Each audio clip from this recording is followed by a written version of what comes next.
Hierdie is Landbou Weerblad se weerwenoot-video vir Benede Oranje. In kort, humiditeit bereik hoogtepunte teen 100%. Risiko vir swamdruk is hoog. Hier is die besonderhede.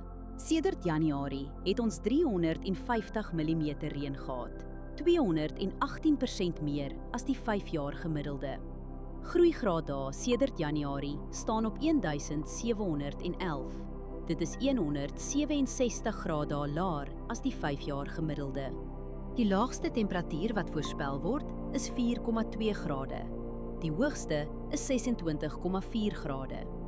Die grootste dag tot nagwisseling is sowat 20 grade, wat redelik groot is. Skerp wisselings van die aard stres die gewas en kan groei en blomontwikkeling beïnvloed. Geen reën word die week verwag nie. Al die vog kom uit besproeiing. Die hele week is stil, geen noemenswaardige wind daar nie. Wind bly deurgaans onder 15 km/h. Let op windrigting, windvlae, temperatuur, humiditeit en delta T voor jy spuit.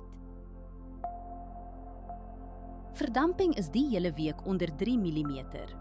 Oorbesproeiing in die soort toestande hou risiko in vir wortelsiektes. Humiditeit is meestal hoog en blaarnatheid gaan Woensdag sterk wees. Dis is die kans vir hoë swamdruk aansienlik. Onder die toestande kan swaminfeksies vinnig versprei op vatbare blokke. As jy een ding doen, oorweeg dit om die stil droë weer te gebruik vir 'n voorkomende swamdoder toediening. Hierdie weerinligting is gebaseer op werklike data vanaf meetstasies. Die data word deur TerraClim skoongemaak en geverifieer. KI-interpretasies word deur grondwaarheidsdata onderlê, aangedryf deur Villa Crop Protection. Hierdie verslag is met die hulp van kunsmatige intelligensie gegenereer en is nie professionele advies nie. Ga na weather.villacrop.co.za en kies die weerverslag vir jou streek.